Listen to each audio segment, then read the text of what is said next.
राधे राधे, हरे कृष्णा। कैसे हो आप सभी लोग? आशा करती हूँ आप सभी परम मंगल में होगे, स्वस्थ होगे, अच्छे होगे। आप में से ना बड़े सारे भक्तों का ये मेरे पास मैसेज आता है कि हम वृंदावन में 10 दिन रहना चाहते हैं या फिर 1 महीना रहना चाहते हैं, क्या किराए के लिए घर मिल सकते हैं?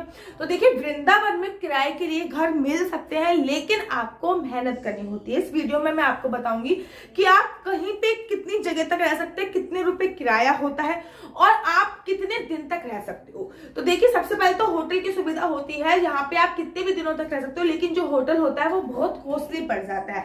होटल में 500 रुपए कम से कम किराया, 500 रुपए, 500 रुपए से कम कोई भी नहीं। और 500 रुपए में भी होटल अब वृंदावन में अवेलेबल नहीं है। मिनिमम 1 दिन का किराया मैं आपको बता दूं होटल में। इससे अच्छा होता है कि आप किसी के घर पे रह लीजिए और कमरे भी ऐसे मिलते हैं, यहाँ पे आप कमरों में भी रह सकते हैं। तो सबसे सर्वोत्तम जगह है वो है कैलाश नगर या फिर चैतन्य विहार। रुक्मणी विहार में बहुत ज्यादा महंगा मिलेगा। कैलाश नगर और चैतन्य विहार आप प्रेफर कीजिए, लेकिन मैं नहीं बताऊंगी, आपको खुद ही जाके ढूंढना पड़ेगा। क्योंकि जब मैं वृंदावन में गई थी तो मैंने एक एक घर का दरवाजा बजा के पूछा था कि यहाँ पे किराए पे कमरे मिल सकते हैं या नहीं। आप यकीन नहीं मानोगे, मैंने 3 दिन तक ढूंढा था, तब जाके मुझे कैलाश नगर में रूम मिला था रेंट पर। उसके बाद आज बिहारी जी की कृपा से 2.5 महीने के अंदर मेरा खुद का भी घर हो गया था। रहने के लिए मैं भी घर प्रोवाइड कराती हूँ, लेकिन मेरा 2 दिन के लिए होता है और उसके लिए आपको मेरी इंस्टाग्राम आईडी पे जाना होगा और इंस्टाग्राम आईडी पे जाने के बाद मेरे को मैसेज करना होगा। अगर उस समय पे खाली होगा तो मैं अवेलेबल करा दूंगी, लेकिन मैं केवल 2 दिन के लिए कराती हूँ। 2 से ज्यादा दिन के लिए मैं नहीं देती हूँ। उसमें कपल्स का होना बहुत ज्यादा अनिवार्य है, ठीक है ना। अर्थात आपके साथ कोई फीमेल होनी चाहिए और ये नहीं शादी के बाद ही आना है, ठीक है ना, क्योंकि मेरे घर के रुकने के कुछ रूल्स रेगुलेशन अपने हैं ही।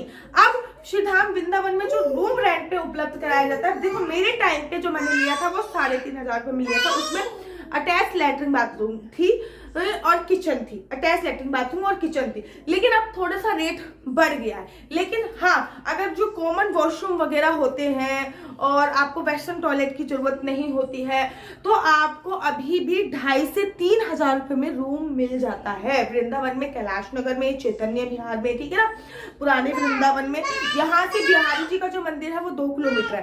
तो पानी गांव में, ये कुछ जगह मैं आप लोगों को बता रही हूँ, यहाँ पे रूम अवेलेबल होते हैं और इनका रेंट 2,000 रुपए पर दिन नहीं, 2,000 रुपए महीने से स्टार्ट होकर अब जैसे जैसे आपकी सुविधा होती है। किसी को 2 कमरे का रूम चाहिए, ठीक है ना, किसी को वेस्टर्न टॉयलेट चाहिए, किसी को अटैच लैट्रिन बाथरूम चाहिए, किसी को फुल्ली फर्निश्ड घर चाहिए, तो स्टार्टिंग 2,000 रुपए से होती है। और आप मैक्सिमम जितना, मैंने कहा ना, जितना गुड़ डालेंगे उतना मीठा होगा, तो बाकी आप जितना भी गुड़ डाल सकते हैं उतना आपको मिल जाएगा। चैतन्य विहार में आपको फ्लैट्स भी मिल जाते हैं, फ्लैट्स अवेलेबल भी हैं चैतन्य विहार में। ठीक पानी गांव में भी फ्लैट्स का कॉन्सेप्ट बन चुका है। कैलाश नगर में कोई फ्लैट नहीं, कैलाश नगर में मकान ही मिलते हैं, तो फ्लैट्स की सुविधा भी है और फ्लैट भी बिहार में आपको फ्लैट्स भी मिल जाते हैं और आपको खाने की सुविधाएं मिलती है। जैसे कि कैलाश नगर में बहुत सारी ऐसी जगह हैं, यहाँ पे टिप्पन की सुविधा मिलती है, ठीक उसी प्रकार से चैतन्य विहार में भी। और श्रीधाम वृंदावन में जो पानी गांव है वहां पे भी कुछ ऐसी जगह है, यहाँ पे आपको टिप्पन की सुविधाएं मिलती है, तो आप वो टिप्पन की सुविधाएं भी ले सकते हो। लेकिन आपको खुद ही फाइंड आउट करना पड़ेगा कि किराए पे घर कहाँ पे मिल रहा है और आपको कहाँ पे सूटेबल हो रहा है। लेकिन वृंदावन में ये सुविधा डेफिनेटली है कि किराए पे मकान दिया जाता है। तो आशा करती हूँ कि आपको मेरी वीडियो अच्छी लगती होगी। अगर आपको मेरी वीडियो अच्छी लगती है तो आप अपना यूट्यूब चैनल हरि बोल को लाइक से सब्सक्राइब करना बिल्कुल भी मत भूलिए। तब तक के लिए मुझे दीजिए इजाजत। हरे कृष्णा, हरि बोल।